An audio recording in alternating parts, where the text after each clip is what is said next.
Complex PTSD, From Surviving to Thriving by Pete Walker. Chapter 3, Improving Relationships. Subheading, Forewarning. There are instances of parental betrayal so extreme that it is not fair or reasonable to expect the survivor to try and trust human beings again. If the recommendation in this chapter to open to the help of others feels too upsetting or overwhelming, please feel free to skip this chapter. There is a great deal of other material in this book that can help alleviate the many symptoms of Cptsd, and since recovery is relative and never complete, you do not need to implement everything in this book. As they say in the 12-step movement, quote, take the best and leave the rest, unquote. Moreover, as I've experienced personally, and as numerous of my clients and website respondents have demonstrated to me, real relational healing can and does come from non-human sources. This is especially true of mammalian pets whose attachment needs and wiring are similar enough to ours that mutually healing connections can evolve between us. Dogs and cats can be a tremendous source of what Carl Rogers describes as the, quote, unconditional positive regard, unquote, that young children must have in order to thrive. Other therapeutic relational sources include nature, music, and the arts. Moreover, for some survivors, authors of helpful books can be kept at safe distances while they contribute to your healing. Finally, even when with the most heinous betrayals, miracles sometimes happen in terms of discovering a healing human connection, particularly in the later stages of recovery. Subheading, Cptsd as an attachment disorder. Many therapists see Cptsd as an attachment disorder. This means that as a child, the survivor grew up without a safe adult to healthily bond with. As bears repeating, Cptsd almost always has emotional neglect at its core. A key outcome of this is that the child has no one in his formative years who models the relational skills that are necessary to create intimacy. When the developmental need to practice healthy relating with a caretaker is unmet, survivors typically struggle to find and maintain healthy, supportive relationships in their adult lives. Subheading, The Origin of Social Anxiety. A child who grows up with no reliable human source of love, support, and protection typically falls into a great deal of social unease. He, naturally, becomes reluctant to seek support from anyone, and he is forced to adopt self-sufficiency as a survival strategy. Needing anything from others can feel especially dangerous. The survivor's innate capacity to experience comfort and support in relationship becomes very limited or non-existent.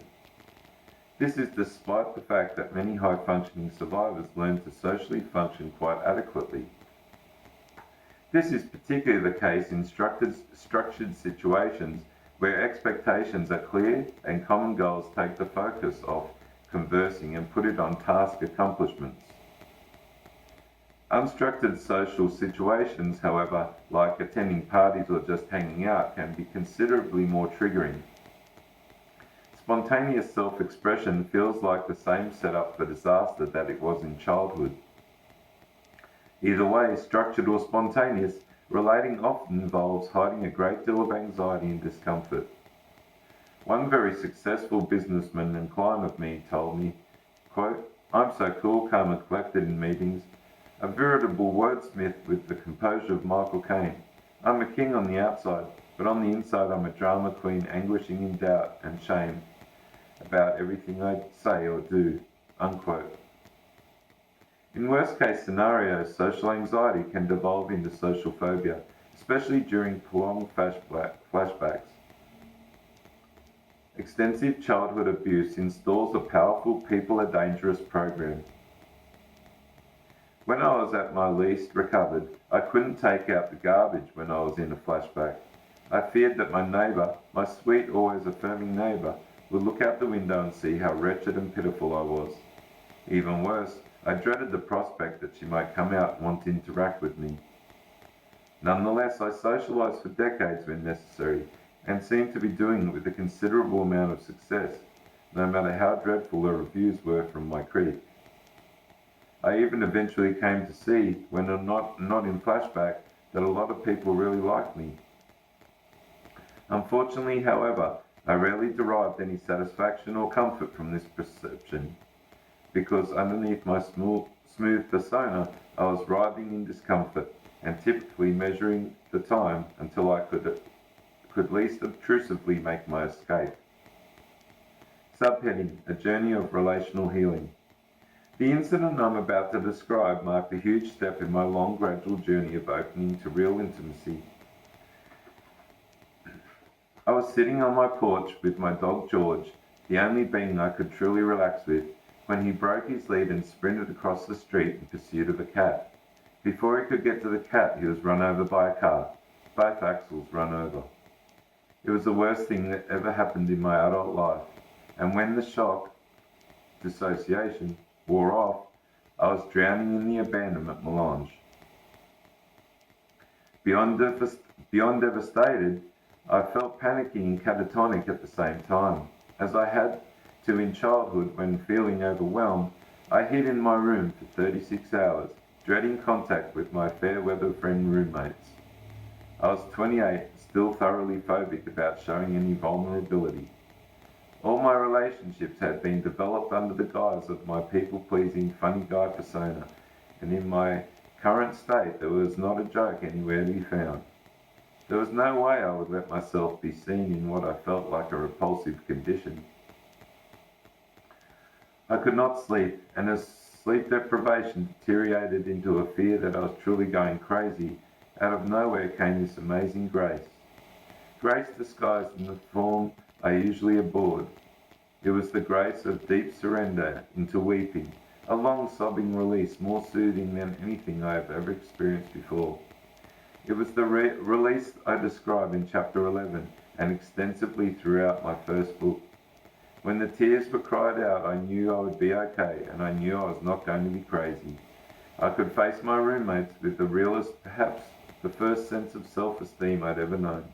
And from that point on, I knew I wanted more of these incredibly healing tears. Subheading: Healing the Shame that Binds Us in Loneliness.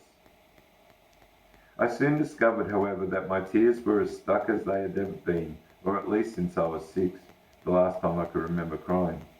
Further reading and researching then led me to seek help, and so ensued my baptism into therapy, blessed by the great fortune of finding a good therapist on the first try.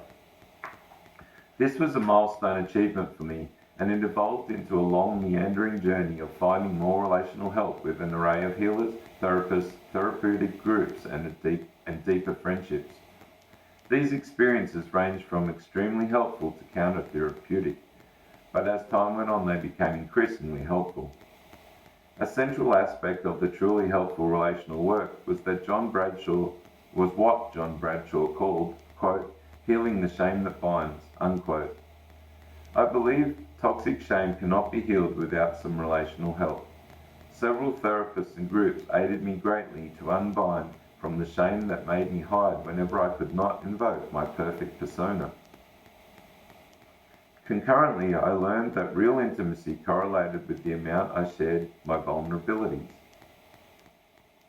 As I increasingly practiced emotional authenticity, the glacier of my lifelong loneliness began to melt. It is important to note here that groups can be even more powerful for the healing of shame than individual work. This is because there is typically more mutual vulnerability in a group than in individual work. Moreover, feeling compassion for someone who has suffered similarly to us sometimes naturally expands into feeling the same for ourselves. Therapeutic relational experiences enhance my self-compassion considerably further than I was able to accomplish on my own. Moreover, I believe that insufficient self-compassion is the worst developmental arrest of all, and restored self-compassion is the keystone of all effective recovery. In retrospect, I can clearly see that as my self-compassion increased, my toxic shame decreased. Modern advances in neuroscience suggest that we are intrinsically limited in our ability to emotionally regulate and soothe ourselves. More and more research suggests that our ability to metabolize painful emotional states is enhanced by communicating with a safe enough other person. Subheading: Finding good enough relational help. In Chapter 13, I provide guidance about how to shop for a good enough therapist. I also explore more deeply the principles of therapeutic relational healing to help you know what is reasonable to expect from your therapist. I've also met a number of survivors who have been lucky enough to get this kind of relational healing from a partner or a friend, typically one who had good enough parents or who, quote, has a lot of recovery, unquote. Finally, attachment theorists have developed the concept of earned secure attachment to describe the recovered enough state where the attachment disorder of Cptsd becomes sufficiently healed. This is typically evidenced by the survivor forming at least one supportive and reliable enough relationship. Many of the successful therapies I have guided come to an end when the client gains an earned, secure relationship outside of our therapy. This is typically a partner or best friend with whom the person can truly be themselves. Another potential source of relational healing is the co-counselling relationship. Guidelines for creating a co-counselling relationship are also contained in Chapter 13. Many respondents to my website have reported glowingly about the help they get from others through online recovery groups and forums. These groups can be particularly helpful for those who still find it difficult to be vulnerable in person. Sometimes the distance and relative anonymity of these forums can decrease the fear of self-disclosure, and this in turn can enhance therapeutic relating. An increasing number of therapists also seem to be offering telephone sessions for this same reason. The section, quote, Finding an Online Group, unquote, in Chapter 13 lists recommended online groups. Subheading: Parentectomy and Relational Healing. I have worked with many clients who began therapy with me while they were still over-controlled by their traumatizing parents, both externally as well as internally. Sometimes the control was enforced by as little as a phone call a week. Not infrequently, these clients were also being overpowered and or abandoned in relationships as abusive and neglectful as the ones they had with their parents. This is repetition compulsion at its most destructive, and it strands survivors in experiencing the worst of both worlds. Through in-depth exploration of their childhood trauma, many of my still trapped clients achieved physiological freedom from their parents for the first time in their lives. Psychological freedom. Through in-depth exploration of their childhood trauma, many of my still trapped clients achieved psychological freedom from their parents for the first time in their lives. Once again, this was the freedom that they had not actually achieved, even though they had been living on their own for decades. These clients gradually learned to live more successfully on their own without their parents over-controlling, spoiling influence.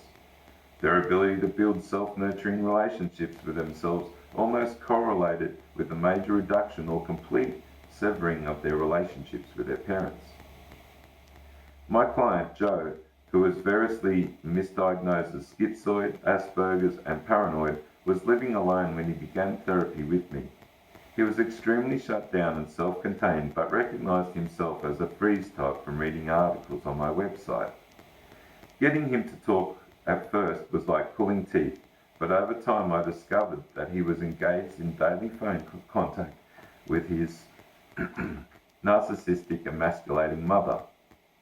Through our work and tremendous courage on his part, he gradually reduced the phone contact with his mother, at first to once a week, then once a month, then only on major holidays, and after a few years, almost to never. When a parent is unrelentlessly toxic, hearing even a few words from them can trigger the survivor into intense emotional flashbacks. I have worked with numerous clients who made very little progress in their recovery while they maintained contact with their toxic parents. For this reason, such clients usually require a parentectomy to progress. progress. There is a classic book by Bob Hoffman on this topic entitled Getting Divorced from Mother and Dad. As external freedom from smothering mothering continued, Joe gradually achieved more and more internal freedom from her. During this time, he began to experience the first meaningful relationship of his life in an ACA group that for many years provided him with a great deal of positive companionship and relational healing. Joe finally concluded therapy with me when a healthy primary relationship that he formed with a group member reached the 2-year mark.